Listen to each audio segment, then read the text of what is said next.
क्या पढ़ रहे हैं? आज हम लोग कोरिलेशन पढ़ेंगे, वो भी कोरिलेशन में कौन सा?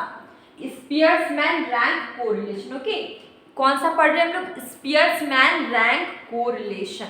कोरिलेशन हम लोगों ने अलग से पढ़ लिया, लेकिन आज हम लोग पढ़ेंगे स्पियर्समैन रैंक कोरिलेशन। तो इसमें क्या होता है? इसमें देखिए सबसे इंपॉर्टेंट है फॉर्मूला। इसमें कुछ भी आपको नहीं पूछा जाएगा, इसमें आपसे क्वेश्चन पूछे जाएंगे जिसको आपको सॉल्व करना होगा। क्वेश्चन को सॉल्व करने के लिए आपको फॉर्मूला जानना बहुत जरूरी है। तो फॉर्मूला क्या है? देखिए, ये स्पियर्समैन रैंक कोरिलेशन को डिनोट करते हैं RS से, ठीक है, RS से करते हैं स्मॉल में, इज इक्वल टू इसका formula 1 - 6 summation D square N, ठीक है, ब्रैकेट में n स्क्वायर -1। ये D क्या है?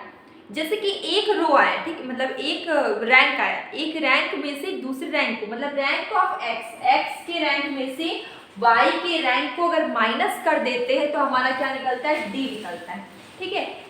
x के रैंक में से y के, जैसे कि दो रैंक दिया हुआ एग्जांपल में, x में इधर रैंक दिया हुआ है कुछ भी 2 3 4, y का रैंक दिया हुआ है 1 2 4, तो इसमें से ये माइनस करेंगे, ठीक है, x में से y को माइनस करेंगे तो वही हमारा क्या आएगा? D आएगा, वही हमारा क्या आएगा? D आएगा, ठीक है। एक रैंक में से दूसरे रैंक को माइनस करेंगे तो वो क्या निकलेगा? हमारा D निकलेगा, ठीक है। उसके बाद जो भी D आया ना, जो भी D आया उसका हम लोग समेशन D स्क्वायर निकाल देंगे, सबको ऐड कर देंगे और उसके बाद हम लोग इस फॉर्मूला में पुट कर लेंगे तो हमारा आंसर आ जाएगा। तो ये बहुत अच्छा, बहुत इजी मेथड है, ठीक है। उसके बाद क्या होता है कि जब if any number a series is repeated, अगर कोई भी नंबर अगर रिपीट होगा तो हम लोग फर्स्ट वाले फॉर्मूला को यूज नहीं करेंगे, तब फिर हम लोग क्या करेंगे? सेकेंड वाले फॉर्मूला को यूज करेंगे।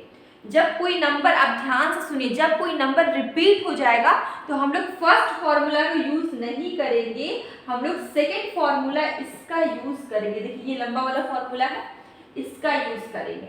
यहाँ पर M1 देखिए वैसा ही फॉर्मूला है, बस यहाँ पे देखिए M1 M2 ये सब जो गिवन है ना, ये क्या है? रिपीटेड नंबर है, ठीक है। जो रिपीटेड नंबर है उसको हम लोग M1 और M2 में लिखे हैं, ठीक है। तो ये दो फॉर्मूला था, बहुत इजी है, ठीक है। पहला क्या है कि सिंपल क्वेश्चन गिवन है, ठीक है, और अगर कोई नंबर रिपीट नहीं किया गया है तो हम लोग ये फॉर्मूला यूज कर लेंगे, और अगर कोई नंबर रिपीट किया गया है तो हम लोग सेकेंड वाले फॉर्मूला को यूज करके क्वेश्चन को सॉल्व करेंगे। तो चलिए क्वेश्चन सॉल्व करते हैं। ये जो क्वेश्चन है, ठीक है, इस क्वेश्चन को हम लोग सॉल्व करेंगे। ये क्वेश्चन मैंने बुक से लिखा है। देखिए ये क्वेश्चन स्पियर्समैन रैंक कोरिलेशन का, ठीक है। तो इसमें कौन सा फॉर्मूला यूज होगा? आप यहाँ पे क्वेश्चन में देख लीजिए, अगर कोई नंबर रिपीट होगा तो सेकेंड वाला फॉर्मूला, और अगर कोई नंबर रिपीट नहीं हो रहा है तो फर्स्ट वाला फॉर्मूला, ठीक है। तो हम लोग देखेंगे यहाँ पे कोई नंबर रिपीट हो रहा है क्या, तो अब देख लीजिए यहाँ पर जज 1 में और जज 2 में, ठीक है, कोई भी नंबर रिपीट नहीं हो रहा है। ये क्या पिक्चर है? क्वेश्चन है, इन अ पेंटिंग कंपटीशन द जजेस डिसाइड द रैंक, ठीक है, 10 पिक्चर का रैंक डिसाइड कर रहे हैं, और ये जज 1 है, ये जज 2 है, ठीक है। इसको हम लोग को देखना है, पिक्चर को नहीं देखना है। तो ये दोनों हम देख रहे हैं, कोई नंबर भी रिपीट नहीं है, तो हम लोग कौन सा फॉर्मूला यूज करेंगे? फर्स्ट वाला फॉर्मूला। फर्स्ट फॉर्मूला क्या था? RS is equal to 1 - 6 summation क्या होता? D का स्क्वायर n स्क्वायर n -1। ये क्या फॉर्मूला है? रैंक, स्पियर्समैन रैंक कोरिलेशन का फर्स्ट वाला फॉर्मूला, जहां पर कोई भी नंबर, कोई भी रैंक रिपीट नहीं हो रहा है, ठीक है। तो देखिए आप सबसे पहले हम लोग क्या करेंगे, मैंने बताया है, देखिए हम लोग क्या करेंगे, आप यहाँ पे लाइन ड्रॉ करिए,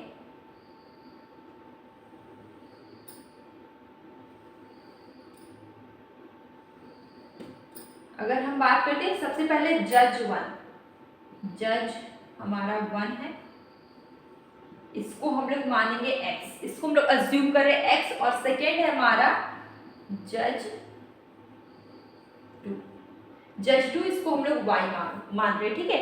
अब यहाँ पर हम लोग दो लाइन और खींच लेते हैं, ये हमारा क्या हो जाएगा यहाँ पे d का स्क्वायर, ठीक है, ये क्या हो जाएगा हमारा d, ठीक है, और उसके बाद हम लोग यहाँ पे करेंगे d का स्क्वायर।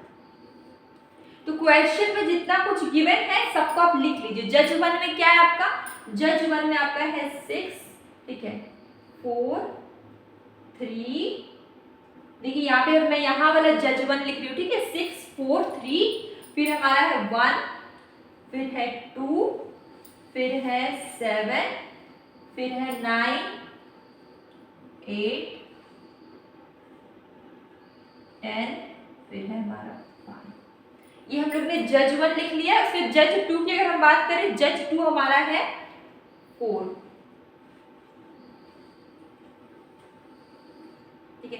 4 है सबसे पहले, उसके बाद है 1, फिर है 6, 6 के बाद है 7, फिर है 5, 5 के बाद है 8, 8 के बाद है 10, 10, फिर है 9, फिर है 3 और फिर, अब ये हम लोग ने लिख लिया। अब हम लोग को क्या करना है, डी निकालना है। डी निकालने के लिए हमें क्या करना है, बहुत इजी है, x माइनस वाई, ठीक है।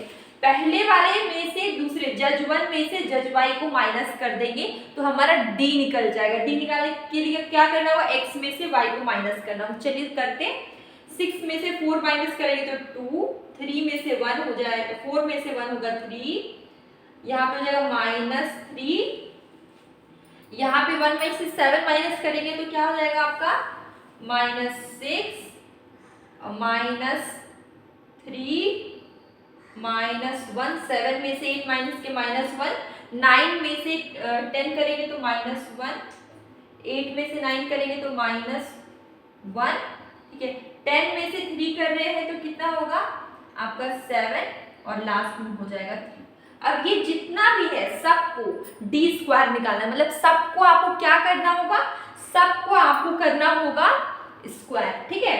तो 4 हो गया, 9 9 माइनस का स्क्वायर अगर हम लोग करेंगे तो ये क्या हो जाएगा, माइनस माइनस प्लस, ये साइन हट जाएगा, फिर 36, फिर आपका क्या हो गया 9 हो गया, फिर 1 1 1, फिर 7 7 49, फिर हो जाएगा 9। ये सब कुछ हमारा निकल गया। अब हमें क्या कर चाहिए, फॉर्मूला के लिए हमें चाहिए d का स्क्वायर। तो आपको क्या करना होगा, इसको निकालने के लिए आपको क्या करना होगा, ये जो d का स्क्वायर है इस सबको प्लस करना होगा, समेशन d का स्क्वायर निकालना होगा। आप सबको प्लस करिए, कितना आएगा आप हमें बताइए, ऐड करके हमें बताइए कितना आंसर होगा।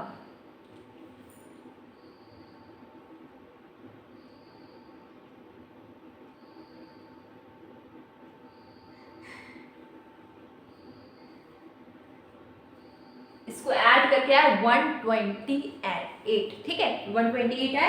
अब आपको क्या करना है, कुछ नहीं करना है, आपको बस सिंपली फॉर्मूला में पुट करना है। तो हमारा रैंक कोरिलेशन का फॉर्मूला क्या था, 1 - 6 समेशन डी स्क्वायर, नीचे में लिखते हैं n का स्क्वायर n -1।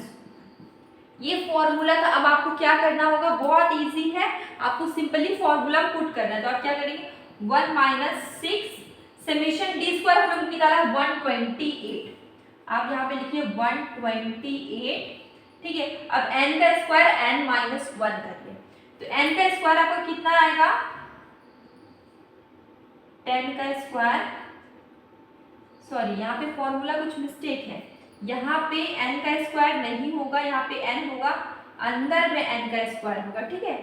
यहाँ पर भी सुधारना होगा, यहाँ पर n का स्क्वायर नहीं होगा, यहाँ पे अंदर में n का स्क्वायर -1 होगा, ओके।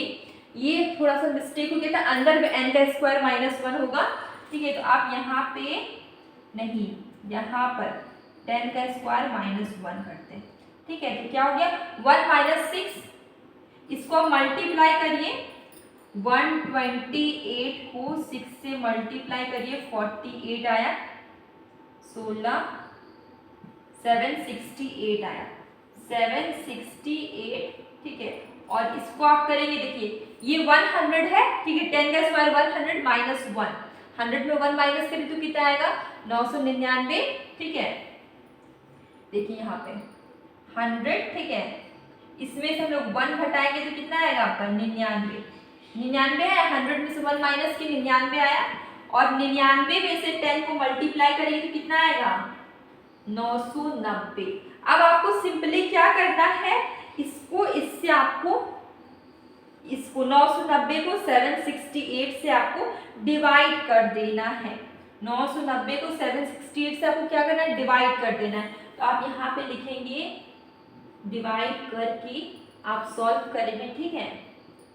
उसके बाद आप क्या करेंगे, 1 में से 0.776 को माइनस कर देंगे।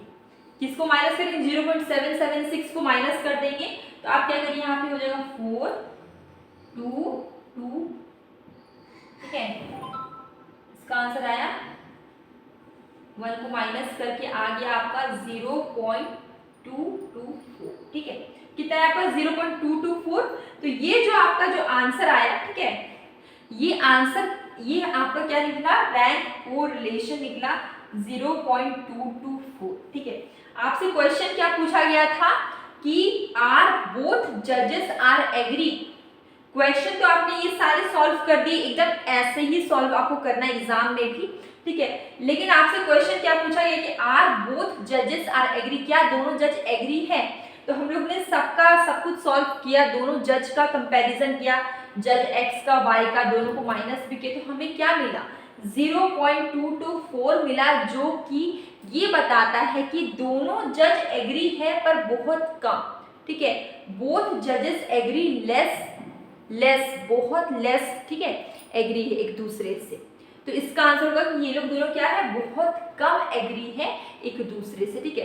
तो इसका आंसर देखिए, रैंक कोरिलेशन आपको कितना निकला, 0.224। तो आपका आंसर होगा कि दोनों जज क्या है, बहुत कम एग्री एक दूसरे से। पूछ रहे थे यहाँ पे लास्ट में क्वेश्चन, इसको सॉल्व करने के बाद आप लिख दीजिएगा कि दोनों जज क्या है, बहुत कम एग्री है एक दूसरे से। तो इसी तरीके से आपको क्वेश्चन को सॉल्व करना है, ठीक है। और बहुत इजी क्वेश्चन है, कुछ भी टफ नहीं है, बस आपको फॉर्मूला अच्छे से याद होना चाहिए, क्वेश्चन बहुत अच्छे से बहुत इजी वे में सॉल्व हो जाएगा। तो अब लोग मिलेंगे न्यू चैप्टर न्यू वीडियो के साथ, और मैं क्विज भी स्टैटिस्टिक के ही करवा रही हूँ। और अगर आपको इसमें कहीं दिक्कत है तो आप मुझे ज़रूर पूछिए, कमेंट बॉक्स में ज़रूर बताइए, ठीक है। हम लोग अगर आप मुझसे नहीं पूछेंगे तो क्या फ़ायदा होगा मुझे पढ़ाने का। तो आप मुझसे ज़रूर पूछिए, अगर आपको कोई भी कन्फ्यूज़न, कोई भी प्रॉब्लम हो रहा है कहीं पर भी, किसी भी चीज़ में, किसी भी पॉइंट पे, ठीक है। तो ये आपको कैसा लगा आप मुझे बताइएगा कमेंट बॉक्स में। और अब हम लोग मिलेंगे एक न्यू वीडियो के साथ।